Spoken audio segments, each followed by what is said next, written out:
très bien, moi ça va super bien. Encore une vidéo sur ça, je le sais. Mais en fait, j'ai que 3 jours d'essai, alors bah voilà. Bref. Tu fais cela souvent? Des rencontres en ligne? Pas vraiment. Tu peux me raconter? Juste un petit peu. Toi, je suis la même. Ce n'est plus si populaire avec toutes les histoires folles que tu entends. Je sais. Je dois dire que je n'ai presque pas accepté ton invitation. Oui, il y a toujours ce sentiment de néversité, n'est-ce pas? Il sirote sa bière sans quitter l'idée des yeux. Je dois être honnête sur une chose. Laquelle? Allez! Les bars ne sont pas vraiment mon truc. Je peux voir ça? Tu veux aller autre part? À quoi penses-tu? Eh ben, j'ai un ami qui organise une fête chez lui ce soir. Si tu veux, on peut y aller. Cela semble amusant. Tu as conduit jusqu'ici? J'ai pris un taxi, je n'aime pas conduire. J'ai pris ma voiture, si tu veux, on peut y aller ensemble. Ou je peux te donner l'adresse et on peut se voir là-bas. Je veux que tu sois à l'aise. Nous serons à la fête ensemble, non? Bien sûr. Alors, nous devrions arriver ensemble. Allons-y. Après quelques minutes de conduire, Melvin arrête la voiture. Si tu fais une fête dans cette maison-là, je me casse. Clairement. Pourquoi t'arrêtes-tu ici? Je suis désolée, je voulais juste vérifier quelque chose en premier. Si cela ne te dérange pas. Dans un endroit pareil, elle a l'air nerveuse. Ouais, elle était à mes parents avant. Ma sœur et moi essayons de la vendre depuis des siècles, mais personne ne l'a vue. Peut-être parce que ça a l'air très effrayant. Je sais, c'est pénible. C'est la raison pour laquelle je dois veiller à ce qu'il n'y ait ni sans-abri, ni rien à l'intérieur. Attends dans la voiture, je reviens bientôt. Il part sans un autre mot. Riley regarde autour d'elle. Bah normal, tu t'arrêtes en plein milieu devant une maison comme ça. Cela commence à ressembler à ces histoires d'horreur sur les rencontres en ligne. Ok, juste 5 minutes, pas plus que ça, et j'appelle une voiture pour me ramener à la maison. Je n'aime pas du tout ça. Cet endroit est trop calme. Elle a une idée et des perles de sueur apparaissent sur son front. Elle essaye d'ouvrir la porte, craignant qu'elle ne soit verrouillée. Il s'ouvre doucement. Tu t'inquiètes pour rien. Mais je ne me sens pas bien à ce sujet. Je suis sûre qu'il comprendra si je pars. Non, signal. Très bien. Il n'y a pas de signal. Je ne peux pas y croire. Elle sort de la voiture et se promène, essayant de trouver un signal. En marchant et en se retournant, elle aperçoit une silhouette cagoulée derrière la voiture. Qui est là? Avant qu'elle puisse dire autre chose, la silhouette se rapproche d'elle. Il presse un chiffon qui sent l'alcool sur sa bouche. Riley commence à se sentir somnolente. Elle essaye d'appuyer sur un bouton de l'écran de son téléphone, mais elle s'évanouit. Réveille-toi! Il a giflé au visage. Riley ouvre les yeux. Ok, non, moi je reste pas là-dedans. Allez, vite. Quel est cet endroit? Ne parle pas, s'il te plaît. Je passe un bon moment avec toi. Ne gâche pas tout. Riley secoue ses poignets et découvre qu'elle est enchaînée à un tuyau. Pourquoi m'as-tu emmené ici? Je veux te montrer quelque chose. Quelque chose que tout le monde ne voit pas. Je ne veux pas le voir. Cela peut toujours être arrangé. Il il brandit un poignard. Riley recule et tremble pour essayer de se libérer.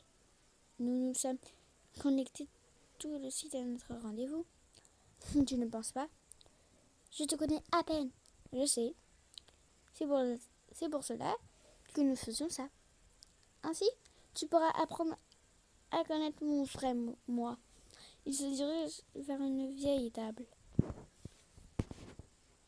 Erk, berk. Ne sont-ils pas beaux? Riley ferme les yeux avec terreur. Ouvre tes yeux.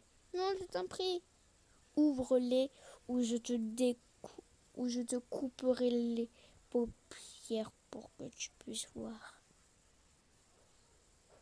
Les yeux de Riley s'ouvrent. Melvin est assis par terre devant elle. Que fais-tu? Tu es fou? C'est libérateur. Ce soir, je te montre mon âme. Il se promène avec les ongles traversant sa chair. Ouh, erk. Ça me dégoûte. On est qu'à 6 minutes de truc, ça me dégoûte. Aïe, ça fait mal. Je me suis fait mal. Bref. Ses pieds laissent des traces sanglantes partout où il marche. Arrête. Tu n'aimes pas? Je ne le fais pas bien. Je sais. Il sort son poignard à nouveau et le passe sur le visage de Riley. Riley ferme les yeux et des larmes coulent sur son visage. Ouvre tes yeux. Je vais le faire correctement cette fois. Pourquoi fais-tu ça? Parce que j'ai besoin de toi pour voir mon vrai moi. Alors, attends. Alors, la seule façon de montrer qui nous sommes vraiment, c'est par la douleur. Ah, d'accord. Alors, je ne veux pas que tu te blesses. Je ne veux pas que tu me fasses mal. Je ne te ferai pas mal.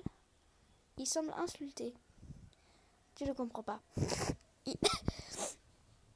Il prend la lame et se coupe la joue, faisant couler un flot de sang. Il soupire de satisfaction. Tu vois?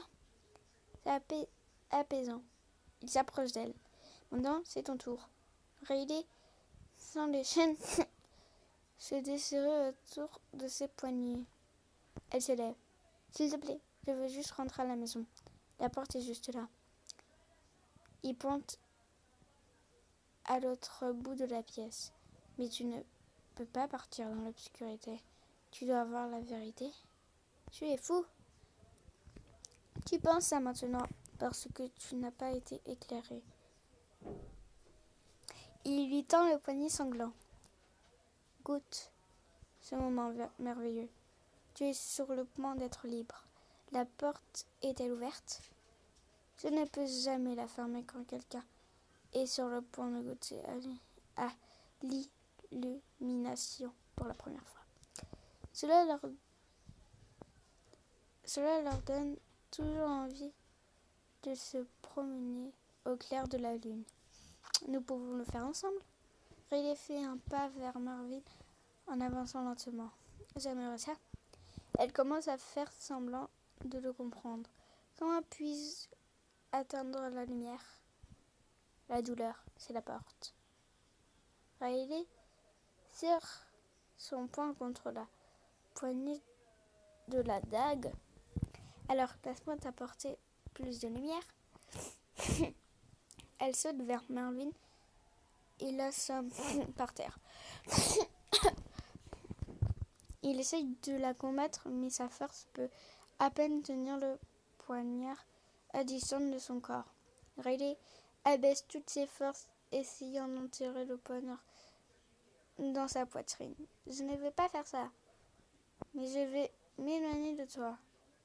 La porte se détache de ses gonds avec un bruit sourd. Les agents de police pointent leurs armes vers une porte ouverte. Tu dois mourir! Elle amène le poignard vers le cou de Melvin. Arrêtez! Lâche ça! Riley lève les yeux, mais sa main continue de bouger. Un coup de feu assourdit Melvin.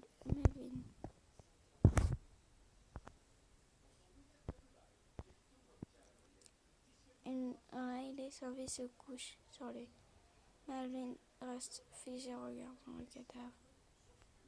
C'est bon, monsieur. Il enlève le corps de Riley. Il aide à lever les souliers à clous. Tout est bien maintenant. Venez avec nous. Je vous remercie. Il le porte dehors. Ne vous inquiétez pas, nous occupons de tout. Pensez-vous que je vais récupérer vite? Vous êtes gravement blessé, mais tout ira bien. Une fois que nous vous aurons soigné, vous serez mieux dans quelques jours. C'est juste. J'ai un rendez-vous demain soir. Il sera à l'ambulance et je déteste le braquet. Enfin. Voilà, c'est la fin de cette vidéo. Donc en fait, ils ont tué la pauvre Ellie alors que c'est elle a rien fait, la pauvre.